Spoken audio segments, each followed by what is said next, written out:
Hi friends, welcome to Tilaha Home. இன்னைக்கு இந்த வீடியோல ஒரு பிரேக்ஃபாஸ்ட் ரெசிபி ஷேர் பண்ணியிருக்கேன். நம்ம வீட்ல இட்லி மாவுலாம் காலி ஆயிருச்சு அப்படினா இனிமே நீங்க இந்த மாதிரி மசாலா இட்லி செஞ்சிருங்க. சூப்பரா இருக்கும்.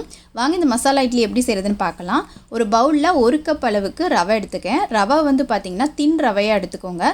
சப்போஸ் ரவை வந்து ரொம்ப பெருசா இருந்துச்சு அப்படினா நீங்க மிக்ஸில கொஞ்சம் பவுடர் பண்ணி கூட எடுத்துக்கலாம். இப்போ இது கூடயே வந்து தேவையான அளவு உப்பு சேர்த்து நல்லா ஈவனா மிக்ஸ் பண்ணி விட்டுக்கிறேன்.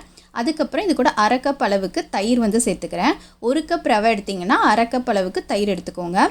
தயிர் வந்து பார்த்திங்கன்னா ரொம்ப புளிப்பாக இல்லாமல் நார்மலாக இருக்கிற புளிப்பு வந்து எடுத்துக்கோங்க.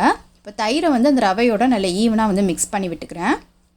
தயிர் வந்து நல்லா அந்த ரவையோட மிக்ஸ் ஆனதுக்கப்புறமா நம்ம தண்ணி சேர்க்கலாம். நான் ஃபஸ்ட்டு வந்து 1/2 கப் அளவுக்கு வந்து தண்ணி சேர்த்துக்கிறேன். நம்மளுக்கு வந்து இந்த ரவையும் தயிரும் கலந்து ஒரு இட்லி மாவு பதத்துக்கு வேணும். ஸோ இட்லி மாவு பதத்துக்கு தேவையான அளவு எவ்வளோ தண்ணியோ அந்தளவு தண்ணி சேர்த்துக்கோங்க.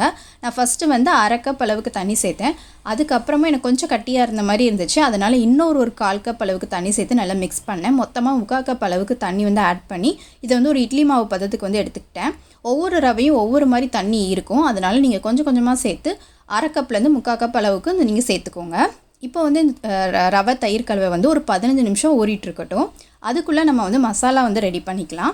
மசாலா பண்ணுறதுக்கு ஸ்டவ் ஆன் பண்ணி கடாயும் வச்சுக்கிறேன். கடாயில் 1 ஸ்பூன் அளவுக்கு எண்ணெய் ஆட் பண்ணிக்கலாம். நம்ம இந்த டிஷ்ஷுக்கு மொத்தமாகவே இந்த 1 ஸ்பூன் அளவு எண்ணெய் தான் சேர்த்துக்க போகிறோம்.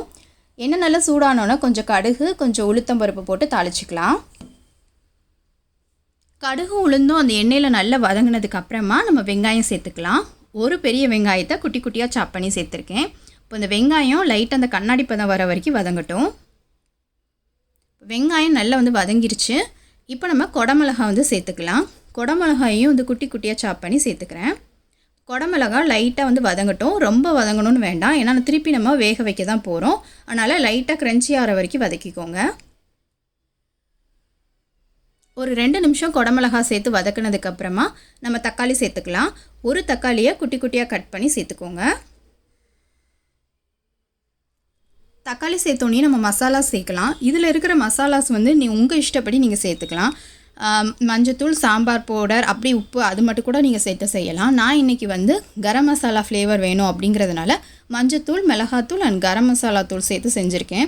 ஸோ இந்த மசாலாஸோட ஃப்ளேவர் வந்து உங்களுக்கு சாம்பார் ஃப்ளேவர் வேணும்னா சாம்பார் பொடி சேர்த்துக்கோங்க. இல்லை இந்த மாதிரி கரம் மசாலா ஃப்ளேவர்ஸ் வேணும்னா கரம் மசாலா, மிளகாத்தூள் சேர்த்துக்கோங்க. ஸோ சேர்த்துட்டு நல்லா அந்த தக்காளிலாம் மசிஞ்ச அளவு வரைக்கும் வதக்கி எடுத்துட்டோம் அப்படின்னாலே நம்மளோட மசாலாஸ் வந்து ரெடி. ரொம்ப சிம்பிளாக வெங்காயம் தக்காளி மசாலா தான். ஃபைனலாக நம்ம கொத்தமல்லி தழை தூவி இறக்கிக்கலாம். இப்போ பார்த்திங்கன்னா 15 நிமிஷம் நம்ம வந்து அந்த ரவையும் தயிரும் கலந்து வச்சது வந்து ஊற வச்சோம்ல, அது எப்படி இருக்குதுன்னு இப்போ பார்க்கலாம்.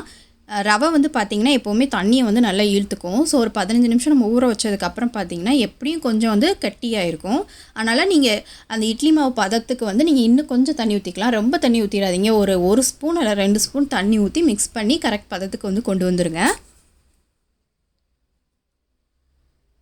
ஸோ நான் இங்கே வந்து ஒரு ஸ்பூன் அளவுக்கு தான் தண்ணி ஆட் பண்ணுறேன். ஆட் பண்ணி நல்லா மிக்ஸ் பண்ணி எடுத்துக்கிட்டேன். இப்போ நம்மளுக்கு மாவும் ரெடியாக இருக்குது, நம்ம மசாலாவும் ரெடி பண்ணிட்டோம். இப்போ நம்ம வந்து பாயில் பண்ண வேண்டியதான்.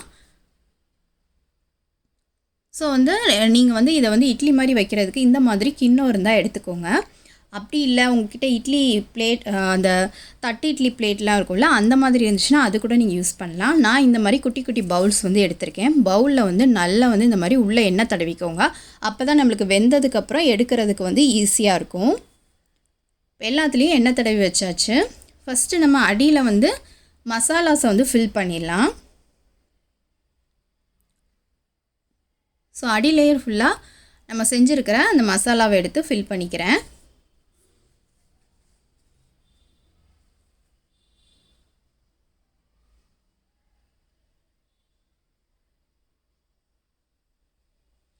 அதுக்கப்புறம் மேலே வந்து நம்ம செஞ்சுருக்கிற இந்த மாவு வந்து ஆட் பண்ணிக்கலாம். மாவு வந்து பார்த்திங்கன்னா இந்த மாதிரி இட்லி மாவு பதத்துக்கு கட்டியாக இருக்கணும். ரொம்ப தண்ணியாக எடுத்துட்டிங்க அப்படின்னா உங்களுக்கு வந்து வெந்ததுக்கப்புறம் எடுக்க வராது. ஸோ மாவு பதம் வந்து கரெக்டாக பார்த்துக்கோங்க. ஸோ இந்த மாதிரி அந்த மசாலாவுக்கு மேலே ஒரு 1.5 கரண்டி அளவுக்கு ஆட் பண்ணி இந்த மசாலாஸ் தெரியாத அளவுக்கு நல்லா வந்து இந்த மாதிரி டேப் பண்ணி எடுத்துக்கலாம். இதை மாதிரி எல்லாத்துலேயுமே நான் வந்து ஊற்றி வச்சிடுறேன்.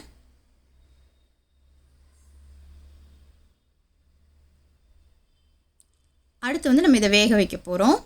அதுக்கு வந்து நம்ம வந்து இட்லி பாத்திரத்தில் கொஞ்சம் தண்ணி ஆட் பண்ணி கொஞ்சம் வந்து பாயில் பண்ண விட்டுறலாம். ஸோ அதுக்கப்புறம் மேலே தட்டு வச்சு இந்த கிண்ணத்தை வந்து நம்ம வரிசையாக அடுக்கிட்டு ஒரு 10 நிமிஷம் நம்ம நார்மலாக இட்லிக்கு வந்து எவ்வளோ நேரம் விடுவோமோ அந்த அளவுக்கு 10 நிமிஷம் விட்டால் போதும். கிண்ணம் வந்து கரெக்டாக ஸ்ட்ரைட்டாக இருக்கிற மாதிரி பார்த்துக்கோங்க நீங்கள் இட்லி பிளேட்டில் வைக்கும்போது. சப்போஸ் சரிஞ்சிச்சு அப்படின்னா உங்களுக்கு வந்து அந்த உள்ளே இருக்கிற அந்த மாவுலாம் சிந்ததுக்கு சான்ஸ் இருக்குது. அதனால் கரெக்டாக சரியாமல் இருக்கிற மாதிரி கரெக்டாக அந்த மாதிரி வச்சுட்டு நம்ம மூடி வச்சு ஒரு 10 நிமிஷம் வேக விட்டு எடுத்துட வேண்டியதுதான். ஸோ இப்போ 10 நிமிஷம் ஆயிடுச்சு. பாருங்கள் நல்லா வந்து வெந்திருக்கு. இப்போ உடனே வந்து இதை எடுக்க வேண்டாம், நல்லா ஆறட்டும். ஆறின பிறகு வந்து நம்ம மெதுவாக எடுத்தால் தான் அந்த இட்லி வந்து கிண்ணத்துலேருந்து அழகாக வந்து வெளில வரும். ஸோ நல்லா ஆற வச்சிடலாம். இப்போ 10 நிமிஷத்துக்கு மேலேயே நல்லா ஆறிடுச்சுங்க. இப்போ நம்ம இதை வந்து எடுத்துடலாம். ஓரத்தெல்லாம் கொஞ்சம் கத்தி வச்சு இந்த மாதிரி எடுத்து விட்டுருக்கோங்க. அப்போ வந்து உங்களுக்கு கிண்ணத்துலேருந்து எடுத்து வரதுக்கு வந்து ஈஸியாக இருக்கும்.